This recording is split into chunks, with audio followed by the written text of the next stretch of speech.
vivienda y trabajo esencial es como la segunda parte de la investigación que les presenté antes, también realizada junto con Lucy Caballero, y es también un pequeño libro que está disponible para descarga. em, y lo que quisiera señalar es que esta es una investigación que hicimos durante la pandemia, siguiendo las pistas de análisis y metodológicas que presenté antes en relación a una lectura feminista de la deuda. Pero como habrán visto, la bajada es finanzas, que tiene que ver con la deuda tal como la venía trabajando, vivienda y trabajo esencial. Vivienda durante el periodo de pandemia se convierte en un problema generalizado y sobre todo nosotras llegamos a la investigación y a la alianza específica con el Sindicato de Inquilinos e Inquilinas de Argentina, porque durante la pandemia y haciendo investigación empieza a parecer que la causal cada vez mayor de toma de deuda, es decir, lo que se explicaba como el aumento vertiginoso de deuda en los hogares, tenía que ver con deuda tomada para pagar el alquiler. Es decir, lo que empezamos a ver es que se toma deuda para evitar el desalojo. Entonces, acá vuelve esta noción de la deuda como aparente solución de una situación peor, ¿no? Es decir, la deuda evita el desalojo y sin embargo patea para adelante esta deuda que se va acumulando con enormes intereses y que se va a convertir en un problema, sobre todo, ¿se acuerdan? Durante la pandemia, donde para buena parte de la población los ingresos bajaron abruptamente porque se cerraban trabajos o porque bueno, la situación de cuarentena significó en muchos sectores un cierre de espacios y el fin de la posibilidad de tener ingresos. Entonces, la cuestión de la vivienda aparece fuertemente vinculada al endeudamiento en la pandemia y desde entonces hacia acá, especialmente en Argentina, el vínculo entre alquiler, precio de alquiler y deuda va a estar en el centro de varios análisis, en particular de análisis feministas, porque la vivienda va a ser cada vez más un activo financiero también. Es decir, esto significa que la vivienda va a ser objeto de especulación financiera inmobiliaria y los precios de la vivienda van a estar sometidos a justamente especulaciones que tienen que ver con distintos flujos económicos. Tal vez para quienes recuerden en Argentina o para quienes no son de Argentina, eh, hay un dato importante que es que durante la pandemia se legisló a favor de las viviendas, de quienes alquilan viviendas y se logró la primer ley de alquileres en una regulación inédita después de la desregulación completa del mercado de alquileres desde la dictadura militar. Eso ha sido, y los datos lo traigo como dato de actualidad porque es fundamental, la primer ley anunciada que dio de baja el decreto de necesidad y urgencia del actual gobierno. Es decir, que de nuevo estamos en una situación donde buena parte del endeudamiento de los hogares actualmente, en estos últimos 5 meses, tienen que ver con el pago del alquiler. Esto, bueno, venimos haciendo encuestas con el sindicato de inquilinos e inquilinas de diciembre a esta parte, además de que han cambiado las condiciones de convenio y hoy se firman contratos que duran 3 o 6 meses. El índice de endeudamiento para pagar expensas y alquiler ha sufrido un aumento impresionante. Pero, digo, este es un dato impactante porque hay condiciones que parecían excepcionales de la pandemia, por ejemplo, endeudarse para pagar el alquiler, y que sin embargo las vemos hoy repetirse en un momento de altísima inflación, recesión y gobierno de ultraderecha. O sea que ahí hay me parece un punto para señalar cómo condiciones que parecían excepcionales durante la pandemia, sin embargo, después empiezan a normalizarse. El otro punto que señalamos acá es la noción de trabajo esencial. Tal vez recuerdan que era una noción que emergió durante la pandemia para clasificar cuáles eran los trabajos que sí o sí necesitaban seguir haciéndose y que buena parte tienen que ver con lo que los análisis feministas vienen llamando desde hace muchísimos años trabajos de la reproducción social, es decir, trabajos para garantizar cuestiones de salud, de cuidado, de educación. Y esos trabajos de reproducción social tuvieron especialmente en las trabajadoras comunitarias, una sobrecarga intensísima durante la pandemia. De hecho, lo que los feminismos venían discutiendo como trabajo invisibilizado, trabajo no pago, trabajo doméstico, trabajo comunitario,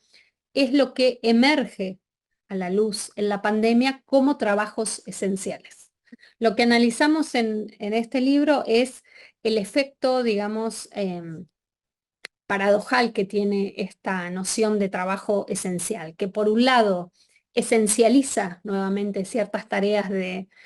cuidado vinculadas a cierto género, en general mujeres, lesbianas, travestis, trans, a cargo de estas infraestructuras de cuidado en un momento emergencial y de crisis, y a la vez que hay un reconocimiento de su importancia, están esencializadas, es decir, vinculadas a ciertos mandatos de género y al mismo tiempo no remuneradas. Desde entonces, de la pandemia hasta ahora, en Argentina, sigue habiendo un reclamo de las trabajadoras comunitarias por la remuneración de esos trabajos. Y eso no se ha logrado. A mí me parece que es interesante porque muchas veces que se habla del trabajo no remunerado, del trabajo doméstico, se hace referencia a una campaña muy importante que hubo en los años 70, que es la campaña por el salario doméstico. Una de sus referentes políticas y teóricas es la feminista italiana Silvia Federici y también María Rosa Dalla Costa. Fue una iniciativa de coordinación internacional que tenía fuertes polos en Italia y en Estados Unidos y que, bueno, produjo manifiestos políticos, produjo intervenciones, produjo análisis que son claves hoy en la economía feminista y en la caracterización y en la definición de lo que entendemos por reproducción social y trabajo no remunerado. Y me parece que es un punto interesante comparar qué ha pasado con esa campaña por el salario doméstico y la campaña en Argentina por el salario de las trabajadoras comunitarias. Es decir, me parece que son experiencias que tendríamos que poder hacer interlocutar. Lo que quiero decir y que está señalado en esta investigación que hacemos es que la pandemia permitió una suerte de zoom, ¿no? De lupa sobre el trabajo doméstico, reproductivo, comunitario. La pandemia puso también en evidencia lenguajes feministas y debates que venían dándole estatus político en nuestro país al calor del movimiento feminista, al calor de las huelgas feministas internacionales, poniéndole lenguaje, poniéndole términos a estos debates sobre cuál es el trabajo invisibilizado, cuál es el trabajo remunerado y no remunerado, por qué la precariedad del trabajo se la suele asociar con una feminización del trabajo. ¿Qué significa esto? Es decir, debates que venían siendo no solo teórico-académicos, sino que venían siendo parte de discusiones políticas, pasan a tener una relevancia particular en pandemia y se produce esta suerte de maniobra, diría, epistémico-política con este concepto de trabajo esencial que nos parece bien interesante para discutir. Pero lo que quiero remarcar de este trabajo es que hacemos un hincapié en lo que pasa al interior de las casas, ¿no? Es decir, qué significan las casas como espacios donde se indistingue, especialmente durante pandemia, la frontera, la distinción entre trabajo productivo y trabajo reproductivo. Recordarán que desde entonces se empezó a hablar del home office, de incluso la escuela, es decir, las tareas de educación que llevaban adelante distintas personas al interior de los hogares y bueno, todo lo que se conoció como trabajo remoto, pero también la conexión de esta intensificación del trabajo productivo, reproductivo en los hogares y su conexión con una economía de plataformas. Estos son elementos que nos permiten entender el momento de la pandemia como un momento también de experimentación para el capital sobre modos de intensificar la precariedad del trabajo y volver a ciertos espacios, como es el hogar, espacios hiperproductivos y muy baratos. De hecho, bueno, el trabajo de home office, el trabajo remoto, que llegó para quedarse, ¿no? Y que hay toda una polémica sobre su capacidad de ser regulado y hay leyes al respecto, lo que empieza a suceder es que los trabajadores y las trabajadoras desde sus hogares empiezan a pagar la luz, la computadora, la conexión a internet como gastos propios, ¿no? Y son gastos que ya se ahorra la patronal, quien está alquilando una oficina, etcétera. Entonces, lo que vemos es como un punto de inflexión donde el abaratamiento, digamos, de la fuerza de trabajo no es solo ya por lo que se paga con salarios cada vez más disminuidos, sino también por el mandato y la obligación para esta fuerza de trabajo precarizada, que es obligada a trabajar desde sus hogares, a asumir gastos como si fuera, bueno, el dueño o la dueña del capital, ¿no? Entonces, estos distintos elementos los vamos trabajando en relación a una redefinición que se produce en el espacio doméstico y que tratamos de interlocutar con una noción de los años 70 que era la casa fábrica, ¿no? Es decir, estas feministas que en los años 70 en distintas geografías empiezan a discutir el trabajo doméstico reproductivo. Hablé de las italianas, hablé de cierta discusión en Estados Unidos sobre estos mismos términos, pero podemos pensar en América Latina, por ejemplo, en la referencia de un texto muy importante de Isabel Larguía, argentina en Cuba, que habla del trabajo invisible y de, bueno, los desafíos programáticos para una revolución como la cubana en la incorporación de el trabajo de las mujeres más allá de fórmulas de proletarización marxista. Es decir, toda esa discusión que en los años 70 sobre el trabajo invisibilizado y doméstico apareció muy fuerte, produjo esta imagen desde algunas compañeras, hablaban de la casa fábrica, es decir, las trabajadoras no solo se convertían en trabajadoras al proletarizarse, al ir a la fábrica, sino que la casa ya debía ser pensada como una fábrica en sí misma, ¿no? Era una manera de trasladar la espacialidad de la fábrica al hogar para pensarlo como un sitio de producción y por lo tanto de explotación del trabajo, aun si no existía el salario para que se vuelva reconocible que ahí había una situación de explotación del trabajo. Ahora lo que traemos es ese debate de la casa fábrica para ponerlo de nuevo a la luz de, bueno, qué es esa espacialidad productiva, reproductiva que durante la pandemia ha sufrido, bueno, cambios drásticos, ¿no? Y de nuevo, acá traigo la cuestión de las escalas que mencionaba antes. ¿Cómo pensar la espacialidad, la escala del hogar en relación al capital global desde la cuestión de las finanzas, de la deuda, de la especulación inmobiliaria, de lo que significa que cada vez una mayor parte de nuestros salarios e ingresos van a pagar el alquiler, es decir, que cada vez mayor parte del salario es absorbido